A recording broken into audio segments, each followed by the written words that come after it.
जय हिंद दोस्तों, जय हिंद बच्चों। कैसे हो आप सभी? आप सभी का स्वागत मिस्टर एग्रीकल्चर के ऑनलाइन प्लेटफॉर्म पर। साथियों, हम बात कर रहे थे राजस्थान जीके में और उसमें अपने पढ़ रहे थे राजस्थान के आर्ट और कल्चर के बारे में। उसमें अपने टॉपिक स्टार्ट कर चुके थे राजस्थान के दुर्ग। साथियों, अपने पढ़ चुके हैं कि दुर्ग किसे कहते हैं, किला क्या होता है, गढ़ क्या होता है, ये बातें हमने पढ़ ली साथियों। देन उसके बाद में हमने दुर्ग का वर्गीकरण पढ़ा था कि कौन कौन से प्रकार के दुर्ग होते हैं। जैसे हमने देखा कि जल दुर्ग है, गिरि दुर्ग है, ये सब हमने पढ़ा था। तो नेक्स्ट साथियों, अपने एक एक करके दुर्ग के बारे में विस्तार से पढ़ रहे थे और आज जिस दुर्ग के बारे में हम बात करेंगे वो रहेगा चित्तौड़गढ़ का दुर्ग साथियों। ठीक है, तो इसके बारे में एक एक बात करेंगे। देखिए, एक ऐसा दुर्ग जिसे राजस्थान का गौरव कहा जाता है उसे हम पढ़ेंगे साथियों। बहुत ही अच्छे तरीके से एक एक बात इसकी पढ़ेंगे। देखिएगा, चित्तौड़गढ़ का किला या चित्तौड़गढ़ का दुर्ग, पहली बात कहां है? जैसे कल अपनों ने बात की थी रणथंभौर दुर्ग कहां पे है, सवाई माधोपुर में। उसी तरीके से आपको फर्स्ट ऑफ ऑल ध्यान रखना है ये कहां पे है, चित्तौड़गढ़ में है। कहां है साथियों? चित्तौड़ में। ठीक है, फिर देखिएगा क्वेश्चन बनता है कि चित्तौड़गढ़ का जो किला है इसकी आकृति कैसी है। जैसे हम पढ़ते हैं कि रणथंभौर दुर्ग की आकृति कैसी थी, अंडाकार थी। जूनागढ़ दुर्ग की आकृति कैसी है, चतुष्कोणीय है ना। और मेहरानगढ़ कैसा है, मयूर के समान है। उसी तरीके से आपको ध्यान रखना है चित्तौड़गढ़ दुर्ग की जो आकृति है वो कैसी है, व्हेल मछली के समान है साथियों। ठीक है, फिर याद रखिएगा कुछ छोटी छोटी बातें कि इसकी स्थिति कैसी है। जैसा कि आप इस पिक्चर में देख पा रहे हैं, आपको छोटी छोटी बातें ध्यान रखनी है कि जो चित्तौड़गढ़ का किला है यह गंभीरी और बेड़च नदियों के संगम पर स्थित है। क्लियर, ये हमसे क्वेश्चन पूछा जाता है कि कौन सी नदियों के संगम पे है, तो गंभीरी और बेड़च। क्लियर, फिर ध्यान रखिएगा ये मेसा के पठार पर स्थित है। कौन सा पठार? मेसा का पठार, ये ध्यान रखिए। उसके बाद में देखिए कौन सी पहाड़ी पर, तो चित्रकूट पहाड़ी पर। देखिएगा, अपने इसके उपनाम पढ़ेंगे जिसके अंतर्गत हम बात करेंगे, इसे चित्रकूट गढ़ कहा जाता है।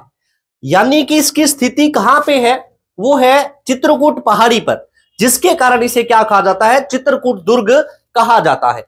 और देखिए चित्रकूट पहाड़ी पर यह स्थित है, इसलिए ध्यान रखिएगा इस दुर्ग को कौन से दुर्गों की श्रेणी में रखा गया है, गिरि दुर्ग की श्रेणी के अंतर्गत रखा गया है। ठीक है साथियों, इस चीज को अपने को अच्छे से ध्यान रखना है। क्या याद किया? व्हेल मछली के समान है, गंभीरी व बेड़च नदियों के संगम पे है, मेसा के पठार पे स्थित है, और याद रखिएगा कौन सी पहाड़ी है, चित्रकूट पहाड़ी। ठीक है, चलिए आगे बढ़ते हैं। नेक्स्ट हम और पढ़ते हैं इसके बारे में। तो देखिए नेक्स्ट क्या है, यदि हम बात करें इसके निर्माण की साथियों, बहुत ही महत्वपूर्ण ये रहता है एग्जाम की दृष्टि से। देखिएगा एक बात, इसका निर्माण कब हुआ, ये बिल्कुल क्लियर है कि इसका निर्माण कब हुआ, 7वीं सदी में हुआ। क्लियर, उसके बाद में इसके दो फैक्ट मिलते हैं। एक तो फैक्ट मिलता है कि इसका निर्माण है वो करवाया चित्रांग मौर्य ने। किसने करवाया? चित्रांग मौर्य ने। ठीक है साथियों, और एक फैक्ट मिलता है कि इसका निर्माण किसने करवाया, वो करवाया चित्रांगद मौर्य ने। ठीक है, क्या ये स्टोरी है, क्या है? देखिए ये PYQ है। क्या है साथियों? प्रीवियस ईयर्स के क्वेश्चन जो पेपर हैं उनमें ये एग्जाम पूछा गया था। तो आपको ये बात क्लियर करनी है, यदि पूछा जाए कि वीर विनोद ग्रंथ के अनुसार, हम बात करते हैं श्यामल दास ददवाड़िया, जिन्होंने ये कहा था कि मेवाड़ के 84 दुर्गों में से 32 दुर्गों का निर्माण कुंभा ने करवाया है। यदि उसके ग्रंथ वीर विनोद का जिक्र करें तो उसके अनुसार इसका निर्माण चित्रांग मौर्य ने करवाया। ठीक है, याद रखिएगा किसके अनुसार पढ़ रहे हैं हम, हमसे पूछा जाए वीर विनोद के अनुसार, वीर विनोद। ठीक है, वीर विनोद जो ग्रंथ है उसके अनुसार चित्रांग मौर्य ने करवाया। ओके, और यदि ये चीज क्लियर कीजिएगा, यदि हमसे पूछा जाए कुमारपाल प्रबंध के अनुसार, किसके अनुसार? कुमारपाल प्रबंध के अनुसार। ठीक है, कुमारपाल प्रबंध के अनुसार जो है इसका निर्माण किसने करवाया? चित्रांगद मौर्य ने करवाया। ये दोनों फैक्ट है, अच्छे से आपको क्या करने हैं, ध्यान रखने हैं। निर्माण 7वीं शताब्दी में, ठीक है। चित्रांग मौर्य और चित्रांगद मौर्य, ये दोनों बातें आपको अच्छे से ध्यान रखनी है। चलिए आगे बात करते हैं।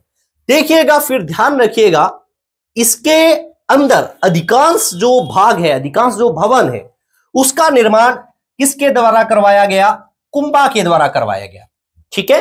और यह चीज ध्यान रखना, इसीलिए कुंभा को चित्तौड़गढ़ दुर्ग का क्या कहा जाता है? आधुनिक निर्माता है कहा जाता है, ठीक है।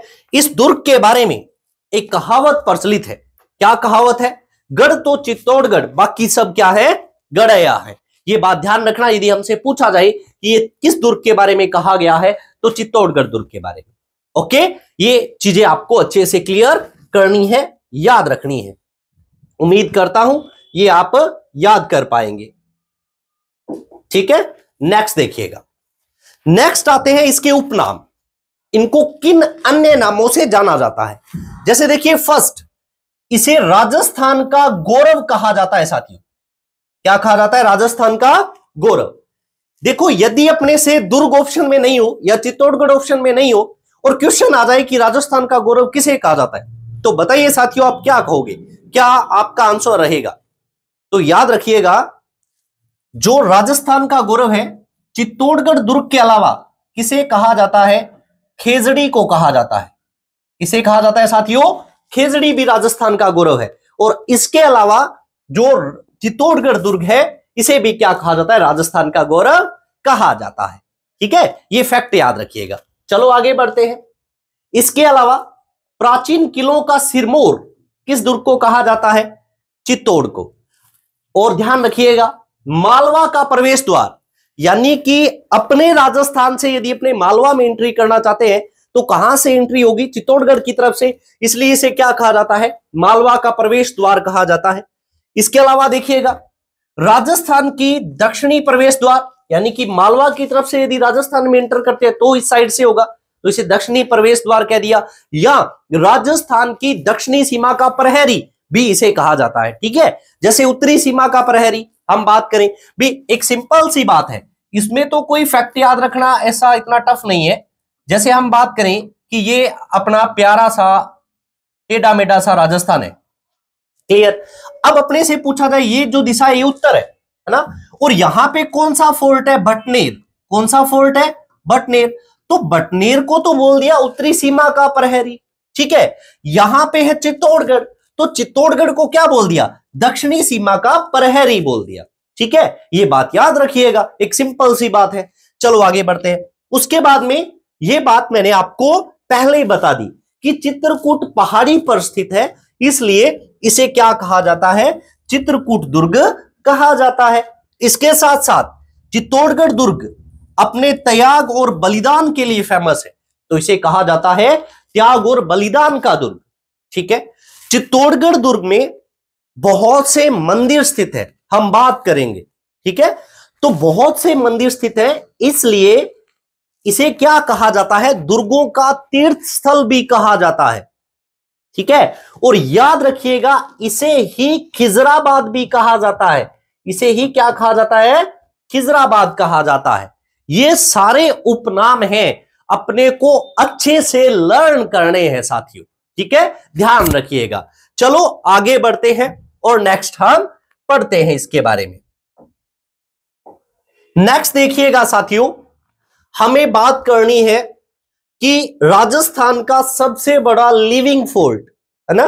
देखिए याद रखिएगा, राजस्थान में यदि लिविंग फोर्ट की बात करें तो सबसे बड़ा लिविंग फोर्ट जो है वो कौन सा फोर्ट रहता है? चित्तौड़गढ़, ठीक है। लिविंग फोर्ट का मतलब है कि यहां पर क्या होता है?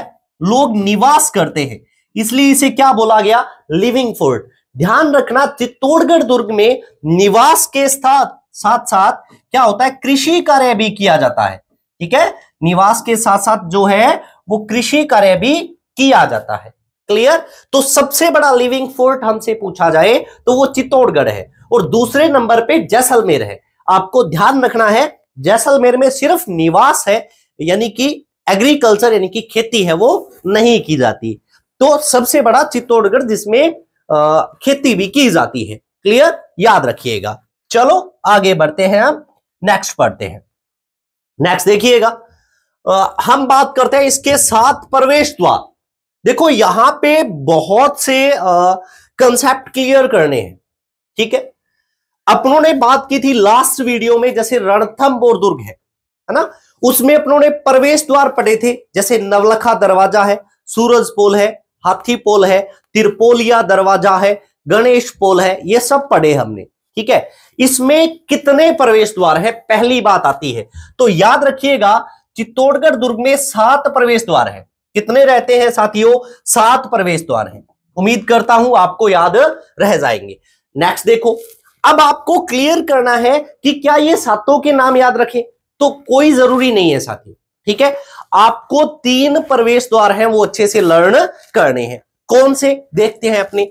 देखो 7 के यदि अपने नाम देखें तो एक तो रहता है पांडन पोल, एक रहता है भैरव पोल, एक रहता है हनुमान पोल, एक रहता है गणेश पोल, एक रहता है जोड़ला पोल, एक लक्ष्मण और एक राम। देखो याद करने यदि अपने चाहें, आप चाहो कि सर 7 याद करने हमें, तो है ना, आप बताएं हमें, तो देखो सिंपल सी बात है, अच्छे से हम याद कर सकते हैं। भैया आपको ये क्लियर करना है कि राम और लक्ष्मण, है ना, दोनों का क्या हो गया? जोड़ा हो गया। राम और लक्ष्मण जोड़ा हो गया। क्लियर, ये राम लक्ष्मण और जोड़ला। और जहां जहां साथियों राम का जिक्र हो रहा है, लक्ष्मण का जिक्र हो रहा है, तो बजरंगबली बालाजी का जिक्र नहीं हो, ऐसा हो नहीं सकता, ऐसा हो नहीं सकता। तो ध्यान रखिएगा, राम जी आए, लक्ष्मण जी आए, जोड़े में आए, और उनके साथ में कौन आ गए? हनुमान जी भी आ गए। तो बताओ 4 याद हो गए ना? 4 याद हुए या नहीं हुए? तो आप कहोगे बिल्कुल सर ये तो याद है। अब एक बात और याद कर लेते हैं अपने भी, सिंपल सी बात है। आप थे धोकन लाग रहे हो, थे राम जी को जिक्र करे हो, बालाजी ने धोकन लाग रहे हो, तो आपका प्रथम पूज्य जो देव है उनको नहीं भूल सकते यार। प्रथम पूज्य देव है, मन भी एक करे कर नाम तो लेना ही पड़ेगा। तो ध्यान रखिए, एक कौन से हो गए? गणेश जी भी हो गए। याद हो जाएगा ना, राम लक्ष्मण जोड़े में आए, बालाजी आए और गणेश जी आ गए। क्लियर, ये हमें याद रहा। आगे बात करते हैं। अब कहोगे कि सर 2 बच गए, एक पांडन और एक कौन सा? भैरव। तो देखो याद रखो भी, पांडव और कौरव थे, पांडव और कौरव थे, लगभग वो ट्यूनिंग आती है। तो पांडव और भैरव याद कर लीजिएगा, कौरव की जगह क्या याद कर लेना? भैरव याद कर लीजिए। क्लियर, अच्छे से याद रहेगा। लेकिन एक बात याद रखिएगा कि ये भैरव पोल का जो नामकरण है ना, ये नामकरण भैरवनाथ जी के नाम पे नहीं हुआ, ये अपने देसूरी के भैरव जी हैं उनके नाम पे हुआ। ध्यान रखना, भैरव पोल का नामकरण, यानी कि भैरव जो सोलंकी थे वो कहां के थे? देसूरी के थे। ठीक है, जो बातें हमें याद रखनी है, स्टार्ट कीजिए। 7 पोल के आप नाम याद कर चुके हैं। राम और लक्ष्मण जोड़े में आए, हनुमान जी आए, प्रथम पूज्य गणेश जी। क्लियर, और उसके बाद में हमने याद कर लिया है साथियों पांडव और भैरव, पांडव और भैरव। ठीक है, चलो देखो, पहली बात याद रखिएगा, मुख्य प्रवेश द्वार कौन सा है? ये अलग बात है कि अपनों ने राम पोल को लास्ट में लिखा है, लेकिन याद रखना जो मुख्य प्रवेश द्वार है ना, मुख्य मेन जो प्रवेश द्वार है वो राम पोल है। क्या बात है? मुख्य प्रवेश द्वार। 2 दुर्ग याद रखो, रणथंभौर का मुख्य प्रवेश द्वार नवलखा दरवाजा, और चित्तौड़गढ़ का मुख्य प्रवेश द्वार कौन सा है? राम पोल रहता है, याद रहेगा। उसके बाद में याद रखना है आपको, क्या चीज याद रखोगे? हमसे पूछा जाए कि बाघ सिंह का स्मारक, किसका स्मारक? बाघ सिंह का स्मारक, वो कौन से पोल के पास है? तो ये पांडन पोल के पास है। किसके पास? पांडन पोल के पास है, याद रख लोगे। उसके बाद में याद रखिएगा, जयमल राठौड़ और कला राठौड़ की जो छतरियां हैं वो कौन से पोल के पास है? तो भैरव पोल के पास। कौन से पोल के पास? भैरव पोल के पास। और पत्ता सिसोदिया का स्मारक वो कहां पे है? तो याद रखना राम पोल के पास, यानी कि मुख्य प्रवेश द्वार के पास रहता है। उम्मीद करता हूं कि ये प्रवेश द्वार है वो आपको अच्छे से लर्न हो गए होंगे।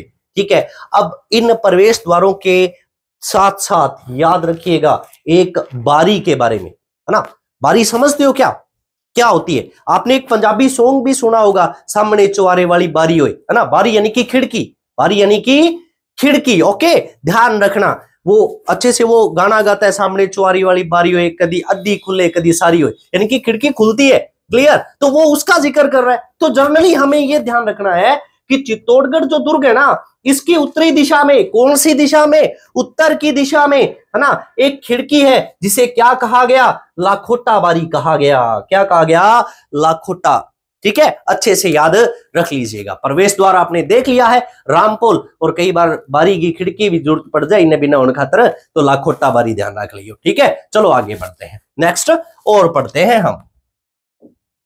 चलिए देखिएगा, उसके बाद में यदि हम नेक्स्ट देखें, नेक्स्ट साथियों अपने को दर्शनीय स्थल देखने हैं, है ना, दर्शनीय स्थल देखने हैं। यानी कि चित्तौड़गढ़ दुर्ग में कौन कौन से ऐसे स्थान हैं जो हमें देखने चाहिए। याद रखिएगा, सबसे पहले मीरा मंदिर, ध्यान रखना, मीरा मंदिर को कृष्ण मंदिर भी कहा जाता है, और इसका जो निर्माण है वो किसके द्वारा किया गया था? वो सांगा के द्वारा इसका निर्माण किया गया।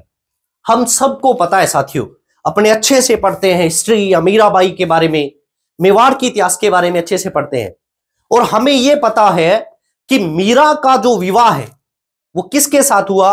भोजराज के साथ। यानी कि मेवाड़ अपनी बात करें वंश में, राजवंश के अंतर्गत इसका क्या हुआ? विवाह। लेकिन भोजराज की विवाह के बाद क्या हो जाती है? मृत्यु हो जाती है, और जो मीरा है वो कृष्ण भक्ति करने लग जाती है और आध्यात्मिक जीवन जीना व्यतीत कर देती है। लेकिन होता क्या है? होता यह है कि जो मीरा है वो मंडलियों के साथ इधर उधर क्या करती है? घूमती है। तो सांगा ये चीज कहते हैं कि देखो, कृष्ण भक्ति ठीक है, लेकिन एक राज परिवार की आप बहू हो तो इधर उधर घूमना ये अच्छा नहीं है। तो इसके कारण जो सांगा है वो मीरा के लिए क्या करता है? कृष्ण मंदिर का निर्माण कर देता है चित्तौड़गढ़ दुर्ग में। ठीक है, और वो जो मंदिर है वो मीरा का मंदिर या कृष्ण जी का मंदिर कहलाया। तो पहली बात आपको अच्छे से ध्यान रखनी है कि एक दर्शनीय स्थल कौन सा रहता है? मीरा मंदिर। ठीक है, चलो आगे बढ़ते हैं। उसके बाद में याद रखिएगा 3 मंदिर, जो कि तीनों मंदिर जो हैं किसके द्वारा बनाए गए? कुंभा के द्वारा निर्माण इनका करवाया गया। कौन कौन से हैं? तो याद रखिएगा, कुंभा के द्वारा 3 मंदिर बनाए गए, एक विष्णु जी का मंदिर, एक शिव का मंदिर और एक कृष्ण जी का मंदिर। ठीक है, कृष्ण जी का मंदिर उन्होंने बना दिया कुंभश्याम मंदिर। ठीक है, शिव का मंदिर बना दिया उनके द्वारा कुकड़ेश्वर महादेव मंदिर। ठीक है, और याद रखिएगा, और जो विष्णु जी का मंदिर उनके द्वारा बना दिया गया वराह मंदिर। याद रख लोगे, सांगा ने बनाया मीरा मंदिर, ओके, कुंभा ने एक शिव का, एक कृष्ण का और एक किसका मंदिर उनके द्वारा बनाया गया? तो याद रखिएगा, एक बनाया गया विष्णु जी का। तो ये तीनों मंदिर याद रह जाएंगे अपने को आराम से। उसके बाद में देखिएगा, एक मंदिर आता है समिदेश्वर मंदिर। समिदेश्वर मंदिर देखिएगा, अपने इसके बारे में पढ़ते हैं। आपने एक मंदिर का नाम सुना होगा, वो है त्रिभुवन नारायण मंदिर। कौन सा सुना होगा साथियों? त्रिभुवन नारायण मंदिर। ठीक है, त्रिभुवन नारायण मंदिर। त्रिभुवन जो नारायण मंदिर है ना, इसका निर्माण किसके द्वारा हुआ? भोज परमार के द्वारा। किसके द्वारा साथियों? भोज परमार के द्वारा। क्लियर? अब यानी कि परमार कालीन ये मंदिर था त्रिभुवन नारायण मंदिर। ठीक है, अब जो ये त्रिभुवन नारायण मंदिर है, इसका जीर्णोद्धार करवाया किसके द्वारा? महाराणा मोक्कल के द्वारा। इसलिए इस मंदिर को कहा गया मोक्कल मंदिर, और इसी मंदिर को कहा जाता है कौन सा मंदिर? समिदेश्वर मंदिर। क्या कहा जाता है? समिदेश्वर मंदिर। और ये क्वेश्चन भी आपके एग्जाम में, एग्रीकल्चर सुपरवाइजर के एग्जाम में पूछा गया है कि मोक्कल मंदिर कौन सा है। ठीक है, यानी कि PYQ है, अच्छे से ध्यान रखिएगा। तो जो समिदेश्वर मंदिर है, यह भोज परमार कालीन त्रिभुवन नारायण मंदिर की जगह बना हुआ है, और इसको वर्तमान में मोक्कल मंदिर के नाम से भी जाना जाता है साथियों। क्लियर? चलो आगे बढ़ते हैं। नेक्स्ट एक चित्तौड़गढ़ दुर्ग में तुलजा भवानी का मंदिर बना हुआ है साथियों। ठीक है, और तुलजा भवानी का मंदिर जो है वो किसके द्वारा बनवाया गया था? तो ध्यान रखिएगा, बनवीर के द्वारा। किसके द्वारा? बनवीर के द्वारा। क्लियर ये बात? अच्छे से याद रख लेंगे। आगे बढ़ते हैं। नेक्स्ट एक बहुत ही इंपॉर्टेंट मंदिर याद रखिएगा, कालिका माता का मंदिर। देखो क्या है, एक बात याद रखिएगा, चित्तौड़गढ़ दुर्ग के अंतर्गत एक सूर्य मंदिर था, ठीक है, यानी कि प्रतिहार कालीन। कौन से काल का? प्रतिहार काल का कौन सा मंदिर था? सूर्य मंदिर। और उसकी जगह वर्तमान में कौन सा मंदिर बना हुआ है? कालिका मंदिर। तो देखो एक बात याद रखना, हमसे ये पूछा जाए कि चित्तौड़गढ़ दुर्ग में, कहां पे? चित्तौड़गढ़ दुर्ग में परमार कालीन मंदिर कौन सा है? तो परमार कालीन तो कौन सा हो गया? समिदेश्वर वाला। और प्रतिहार कालीन पूछा जाए तो वो कौन सा हो गया?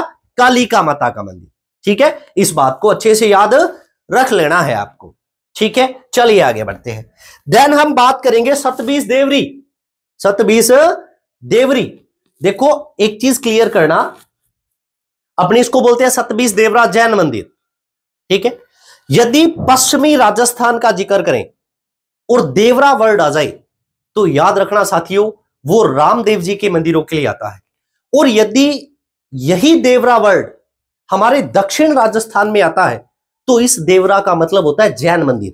क्या होता है? जैन मंदिर। पहली बात तो हमें यह क्लियर करना है, यानी कि सतबीस देवरी क्या है? जैन मंदिर है। आगे बढ़ते हैं। फिर आप ये बात, आपके दिमाग में क्वेश्चन उभरेगा कि सर जैन मंदिर है तो ठीक है, और जैन जो हम संत मानते हैं, जिनको हम तीर्थंकर कहते हैं, वो तो 24 थे। वो कितने थे? 24। और आप बोल रहे हो 27 यानी कि 27। तो ये 27 कैसे हो गए? भी एक तीर्थंकर का एक मंदिर बनाए तो 24 ही मंदिर बनते हैं, है ना? आपने 27 कैसे बना दिए?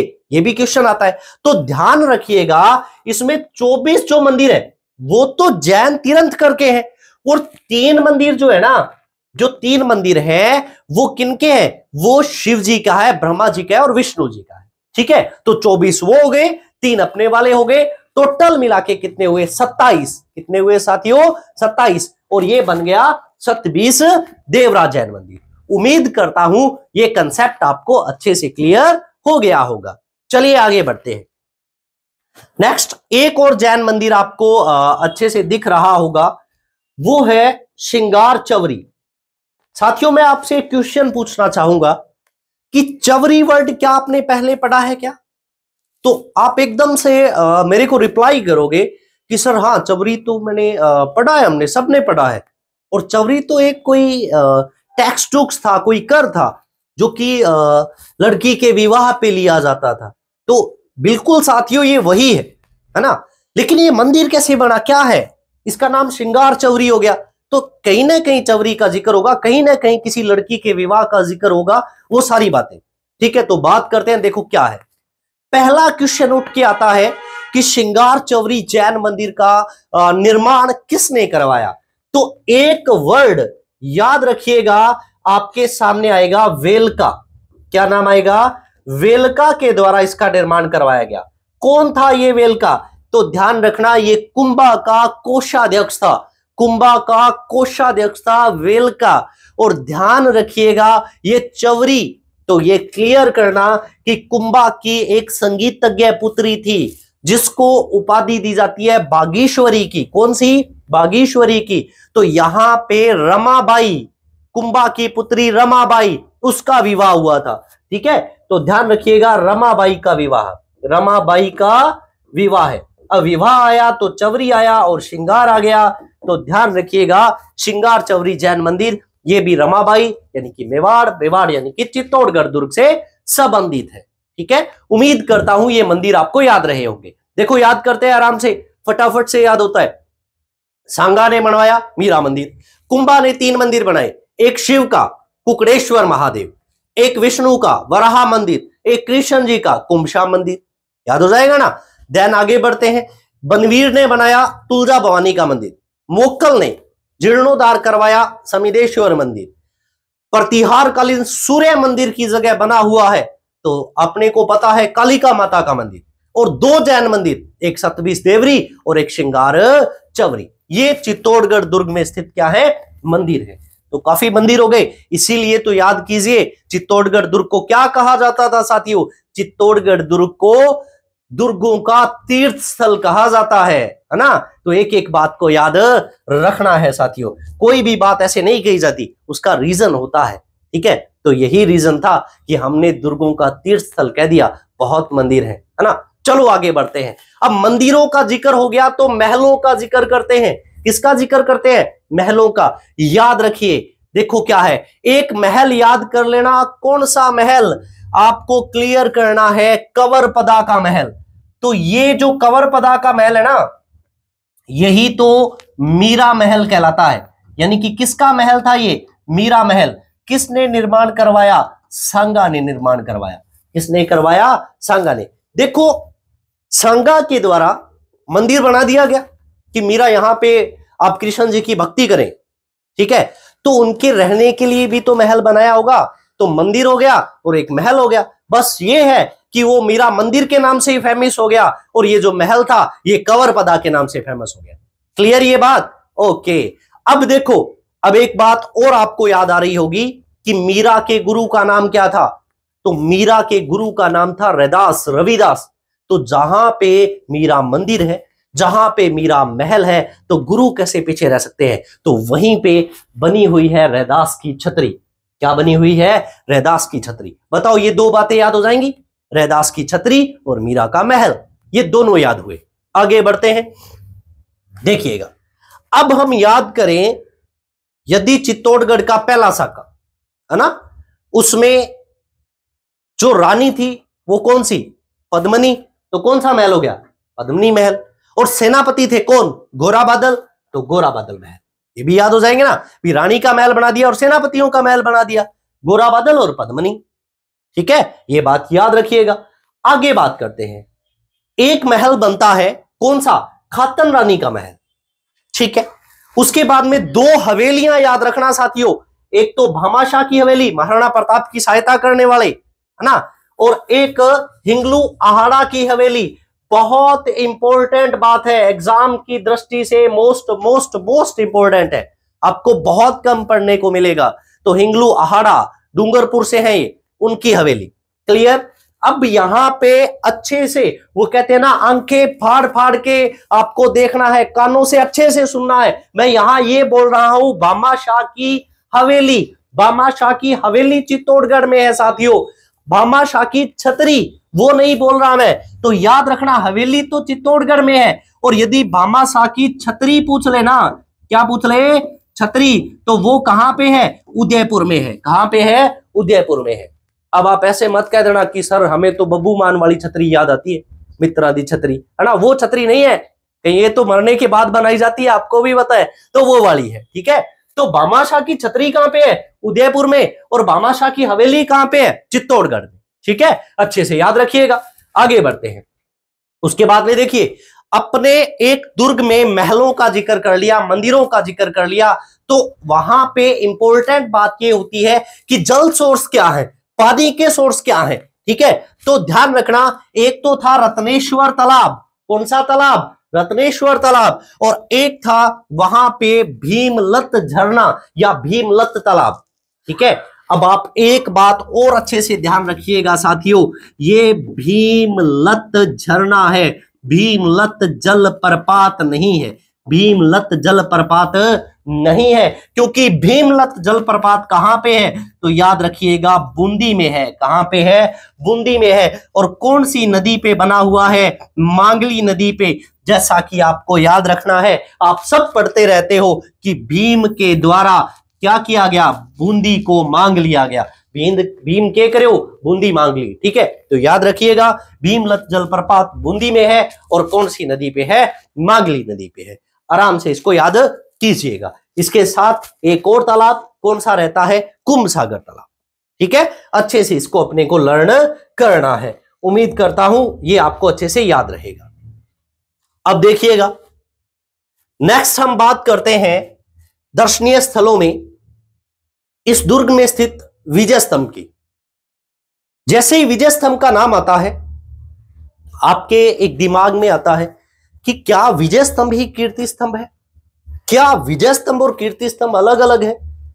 क्या कीर्ति स्तंभ प्रशस्ति जो है वो विजय स्तंभ पे स्थित है, या कीर्ति जो जैन स्तंभ है वहां स्थित है। तो ये थोड़े से क्वेश्चंस हैं, अब अपने उन सब क्वेश्चनों को सोल्व करेंगे, ठीक है। और अच्छे से पढ़ना, आपको इतना बढ़िया कंटेंट प्रोवाइड करवाया जा रहा है कि आपको इधर उधर देखने की जरूरत नहीं है। आप यहां से हर एक आपके डाउट को क्लियर किया जाएगा, है ना। तो देखो पढ़ते हैं अपने क्या चीज। हम सबसे पहले बात करते हैं विजय स्तंभ के बारे में। क्लियर, हमें यह चीज याद रखनी है कि विजय स्तंभ जो है वो 9 मंजिला इमारत है। क्लियर, यानी कि सबसे नीचे वाली पहली, फिर दूसरी, फिर तीसरी, चौथी, पांचवी, छठी, सातवीं, आठवीं और सबसे ऊपर वाली होती है 9वीं। ऐसा नहीं हो कि आप सोचो भी ऊपर वाली पहली है ना, नीचे से स्टार्ट होता है, ये बात क्लियर करना। ओके, याद रखिएगा। दूसरी बात, यानी कि दिमाग में ये आया कि विजय स्तंभ 9 मंजिला इमारत है। क्लियर, फिर उसके बाद में ध्यान रखना, विजय स्तंभ की आप पिक देखोगे तो विजय स्तंभ नीचे से चौड़ा है, बीच में संकरा है और ऊपर से भी थोड़ा चौड़ाई लिए हुए है, ठीक है। इसलिए अपने को यह चीज क्लियर करना है कि इसकी आकृति कैसी है, डमरू जैसी है। आकृति कैसी है, डमरू जैसी। एक बात और ध्यान रखना, इसकी जो 9वीं मंजिल थी ये बिजली गिरने से क्षतिग्रस्त हो गई थी, ठीक है। बिजली गिरने से क्या हुई, क्षतिग्रस्त, और इसका दोबारा निर्माण करवाना पड़ा। और वो दोबारा निर्माण किसने करवाया था, स्वरूप सिंह ने। दोबारा निर्माण किसने करवाया, स्वरूप सिंह ने। ये बात आपको अच्छे से याद रखनी है। आगे बढ़ते हैं। देखो, यदि हम 9 मंजिला इमारत का जिक्र करें तो कितनी ऊंची है ये, तो 122 फीट ऊंची है। कितनी सीढ़ियां हैं, 157 सीढ़ियां हैं इसमें, ये बात ध्यान रखना। इसका निर्माण, जैसे देखो अपनों ने रणथंभौर दुर्ग में जिक्र किया था कि मालवा विजय के बाद में वहां पे एक महल बनाया गया था, पुष्पक महल। उसी तरीके से इसका निर्माण कुंभा के द्वारा, ठीक है, सारंगपुर युद्ध में मालवा फिर विजय के बाद में इसका निर्माण करवाया गया। क्लियर, और इसका निर्माण कब करवाया गया, तो 1440 से 48 के बीच में करवाया गया, यानी कि मालवा विजय के उपलक्ष्य में इसका निर्माण करवाया गया था। ध्यान रखना, इसके शिल्पी, इसके वास्तुकार कौन थे, तो जैता है, नापा है, पोमा है, पूंजा है ना, ये इसके क्या रहते हैं, शिल्पी रहते हैं। और मेन कौन था, तो ध्यान रखना जैता, बाकी इसके सहयोगी थे। ये बात आपको अच्छे से ध्यान रख लेनी है। ओके, याद रखिएगा। आगे बढ़ते हैं। नेक्स्ट, ये चीज क्लियर करना, तीसरी मंजिल पे क्या लिखा हुआ है, 9 बार अरबी भाषा में अल्लाह लिखा हुआ है। क्या लिखा हुआ है, अल्लाह लिखा हुआ है। कुंभा के द्वारा ही लिखवाया गया है ना। देखो ये चीज क्लियर करना कि 9 बार ही क्यों लिखाया गया, ये बात आती है। तो देखो 9 मंजिला इमारत है। कितने मंजिला इमारत है, 9 मंजिला। तो हर एक मंजिल के लिए एक, तो 9 बार इसमें क्या लिखा हुआ है, अल्लाह लिखा हुआ है। ये बात आपको ध्यान रखनी है, ठीक है। अल्लाह क्यों लिखवाया, सिंपल सी बात है कि जो मुस्लिम आक्रांता है वो इस इमारत को नष्ट नहीं करे, है ना। बिकुंबा बहुत ही शार्प माइंडेड था, तो मुस्लिम आक्रांताओं से बचाव के लिए इसका निर्माण क्या लिखवा दिया गया, इस पे अल्लाह लिखवाया गया, ठीक है। आगे बढ़ते हैं, उपनाम पढ़ते हैं साथियों, उपनाम पढ़ते हैं। याद रखिएगा कि इसकी 8वीं मंजिल पर कीर्ति स्तंभ जो प्रशस्ति है वो स्थापित की गई, जो कि जैन कीर्ति स्तंभ से इधर 8वीं मंजिल पे अब स्थापित की गई है। इसलिए उस प्रशस्ति के कारण इसे कीर्ति स्तंभ कहा जाता है। लेकिन ध्यान रखिएगा, कीर्ति स्तंभ, विजय स्तंभ अलग अलग है, उपनाम में आता है, ठीक है, ये क्लियर करना। उसके बाद में देखो इसे क्या कहा जाता है, हिंदू मूर्ति कला का अनमोल खजाना कहा जाता है, ये बात क्लियर। भारतीय मूर्ति कला का विश्व कोश कहा जाता है, ये बात। हिंदू मूर्ति कला का अजायब घर इसे कहा जाता है। विष्णु ध्वजगढ़ कहा जाता है। ये क्वेश्चन आया हुआ है कि विजय स्तंभ किसको समर्पित है, क्योंकि यहां पे बहुत से देवी देवताओं की मूर्तियां हैं, ठीक है, लेकिन इसे समर्पित किसे कहा गया, विष्णु जी को। इसलिए इसे विष्णु ध्वजगढ़ कहा जाता है साथियों। ओके, और फर्ग्यूसन ने इसकी तुलना जो है वो रोम के टार्जन टावर से की थी, तो इसे रोम का टार्जन टावर भी कहा जाता है। ये बात अच्छे से ध्यान रखिएगा। चलो आगे बढ़ते हैं। बहुत ही अच्छी बात, बहुत ही इंपॉर्टेंट बात, राजस्थान की पहली इमारत है साथियों जिस पर डाक टिकट जारी हुआ। राजस्थान की कौन सी इमारत पर 1949 में सबसे पहले विजय स्तंभ पर क्या किया गया था, डाक टिकट जारी किया गया। इसे अच्छे से आपको क्या करना है, लर्न करना है, याद रखना है। ठीक है, आगे बढ़ते हैं। प्रतीक चिन्ह के रूप में इसे यूज किया जाता है, तो ध्यान रखिएगा राजस्थान पुलिस के द्वारा और माध्यमिक शिक्षा बोर्ड के द्वारा इसे प्रतीक चिन्ह के रूप में क्या किया जाता है, यूज किया जाता है। इसे अच्छे से हमें लर्न करना है। आगे बढ़ते हैं। देखिए कुछ इतिहासकारों के इसके बारे में कथन है, जैसे देखो उपेंद्र नाथ डे के द्वारा विजय स्तंभ को विष्णु ध्वजगढ़ कहा गया। हमसे पूछा जाए कि किसने विजय स्तंभ को विष्णु ध्वजगढ़ कहा था, तो उपेंद्र नाथ डे ने कहा था। ठीक है, याद रखिएगा। उसके बाद में मूर्ति कला का अजायब घर किसने कहा, तो डॉक्टर गर्टज के द्वारा कहा गया इसे। ठीक है, और पौराणिक देवताओं का अमूल्य कोश किसने कहा, तो गौरी शंकर ओझा के द्वारा कहा गया साथियों। और गोपीनाथ शर्मा ने क्या कहा, गोपीनाथ शर्मा ने इसे हिंदू देवी देवताओं का व्यवस्थित संग्रहालय कहा। और याद रखिएगा फर्ग्यूसन ने तुलना रोम के टार्जन टावर से की, और राजस्थान के इतिहास के जनक कहलाने वाले, पितामह कहलाने वाले जो टोड थे, उन्होंने कहा कि यह कुतुब मीनार से भी क्या है, अच्छा है। ठीक है, ये बात आपको याद रखनी है, अच्छे से याद करना है। चलो आगे बढ़ते हैं। उसके बाद देखिएगा अभिनव भारत समिति क्या है, ये क्या संबंध था विजय स्तंभ से इसका, तो देखो एक बात याद रखिएगा, ये रूल था, अनिवार्य था कि अभिनव भारत समिति का कोई भी यदि नया सदस्य भर्ती होगा तो उसे शपथ लेनी पड़ेगी, कहां पे, विजय स्तंभ के नीचे खड़े होके, विजय स्तंभ के नीचे। ये बात ध्यान रखना, यदि हमसे क्वेश्चन आ जाए कि किस समिति के सदस्यों के लिए अनिवार्य था कि वो विजय स्तंभ के नीचे खड़े होकर शपथ लेंगे, तो वो समिति थी अभिनव भारत समिति। उम्मीद करता हूं याद रहेगा। और उसके बाद में ध्यान रखिएगा, ये विजय स्तंभ तो आया, एक बार एग्जाम में क्वेश्चन पूछा गया था, क्या पूछा गया कि राजस्थान का प्रथम विजय स्तंभ कौन सा है, कहां पे है, तो ध्यान रखिएगा प्रथम विजय स्तंभ कहां पे है, बयाना में है, बयाना भरतपुर में। कहां पे है साथियों, बयाना भरतपुर में, याद रह जाएगा। और याद रखिएगा ये जो विजय स्तंभ है ये किससे संबंधित है, तो समुद्रगुप्त से।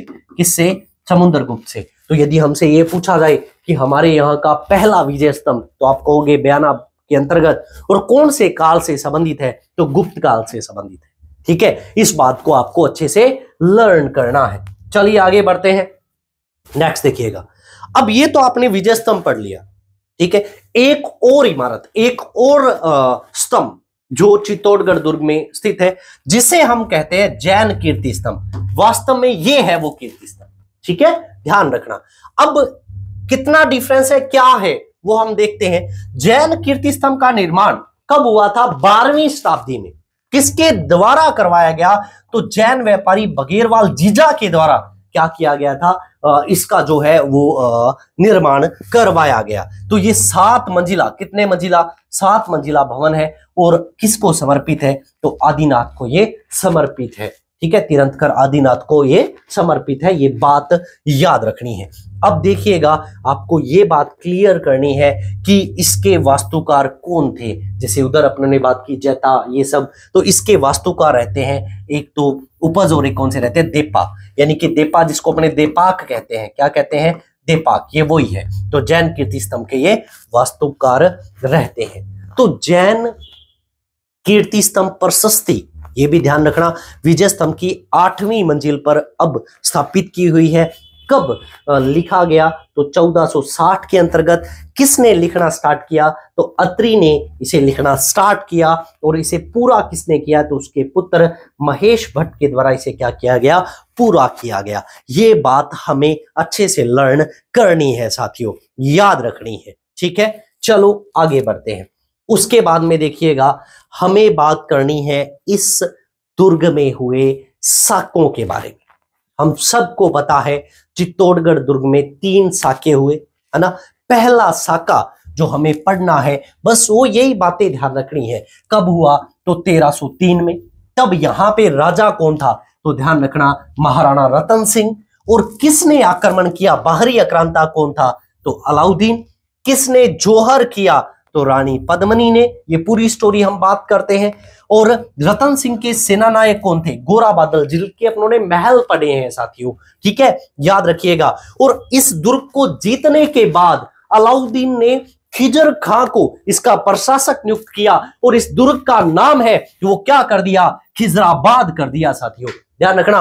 और खिजर खां बहुत जल्दी वापस लौट जाता है। और ये दुर्ग जो है ये किसको सौंप के चला जाता है? तो ध्यान रखना, मालदेव सोनगरा, जिसे अपने मुछला मालदेव कहते हैं, उसे सौंप कर ये वापिस दिल्ली चला जाता है। तो ये हुआ पहला साका। तो यहां राजा रतन सिंह, आक्रांता अलाउद्दीन, रानी पद्मनी, ये सब बातें हैं वो ध्यान रखनी है। बात करते हैं साथियों दूसरे साके के बारे में। कब हुआ? तो 1534 में। याद रखिएगा, यहां पे राजा कौन था? तो विक्रमादित्य था। आक्रांता कौन है? गुजरात का शासक बहादुर शाह था, याद रखिए। और यहां पे सामना करने के लिए कौन है? तो हमें पता है कि उदय सिंह और विक्रमादित्य को दुर्ग से बाहर निकाला जाता है, क्योंकि अभी वो जर्नली हम बात करें तो मेच्योर नहीं थे, है ना। ये सब बातें तो क्लियर रहेगा। तो कर्मावती रानी थी। और उसका सामना करने के लिए किसे जिम्मेवारी दी जाती है? तो बाघ सिंह को। यदि पूछा जाए केसरिया किसने किया, तो बाघ सिंह ने। किसने किया? बाघ सिंह के द्वारा। ठीक है, और चौहर कर्मावती के द्वारा। ये सब बातें हैं वो हमें अच्छे से ध्यान रखनी है साथियों। ठीक है, चलो आगे बढ़ते हैं। उसके बाद में हम बात करेंगे तीसरा साका। कब हुआ? तो आपको याद रखना है 1567-68 के अंतर्गत। और यहां पे महाराणा कौन था? तो उदय सिंह था।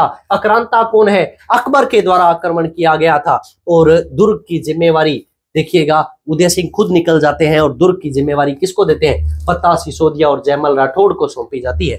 और दोनों मुगल सेना का सामना करते हैं और वीर गति को क्या हो जाते हैं? प्राप्त हो जाते हैं। ध्यान रखिए, क्या बात ध्यान रखनी है कि जोहर का जो नेतृत्व है वो किसके द्वारा किया गया? तो फूल कंवर के द्वारा। और ये फूल कंवर थी कौन? तो आपको याद रखना है कि यह इसका संबंध रहता है, यह जयमल राठौड़ की बहन थी, फतेह सिसोदिया की पत्नी थी। ये बातें ध्यान रखना। और इसके अंतर्गत अपनों ने जिसका जिक्र करते हैं 4 हाथों वाले देवता। मैं कई बार ऐसे मजाक में बोला करता हूं कि पंजाबी में बोला करता हूं कि कल्ला कल्ला ही वादू है, क्योंकि उनके 4 हाथ है ना। तो 4 हाथों वाला देवता कौन है? कल्ला राठौड़। ठीक है, कल्ला ही वादू है क्योंकि 4 हाथ है ना। तो अच्छे से याद रखिएगा। तो कल्ला राठौड़ जो कि कौन से हैं? 4 हाथों वाले देवता के रूप में प्रसिद्ध है साथियों। ठीक है, तो ये सारी बातें साथियों आपको पढ़नी है। आज अपनों ने एक एक बात किसके बारे में पढ़ी है? चित्तौड़गढ़ दुर्ग के बारे में पढ़ी है ना। हमारे राजस्थान का गौरव हमें फील होना चाहिए कि कितना महत्वपूर्ण कितना ही हमारा जो राजस्थान का इतिहास है वो गौरवमयी है। तो एक एक जो इमारत है वो हमें उसके बारे में बताती है। तो आज के सेशन में साथियों अपने इतना सा पढ़ेंगे। तो आप सबको मैं ये कहूंगा कि खूब मेहनत करें, अपने सपनों को साकार करने के लिए मेहनत करें। आज की गई मेहनत कल आपको मंजिल हासिल करवाने में सहायता करती है। इसके साथ साथ आप हमारे ऑनलाइन प्लेटफॉर्म जो मिस्टर एग्रीकल्चर है इसको आप सब्सक्राइब करें और ज्यादा से ज्यादा शेयर करें, क्योंकि यहाँ पे आपको मिलेगा सही मार्गदर्शन। एग्रीकल्चर के कंपटीशन एग्जाम की यदि आप तैयारी करने जा रहे हैं तो आपको कहीं भी भटकने की जरूरत नहीं है साथियों। वो साथी आपका मार्गदर्शन करेंगे जिन्होंने खुद कर दिखाया है ना, खुद मंजिल को हासिल किया, वही तो आपको रास्ता बता पाएंगे। तो आज के सेशन में इतना सा साथियों, मिलते हैं कल नेक्स्ट सेशन के अंतर्गत। थैंक यू, जय हिंद, धन्यवाद।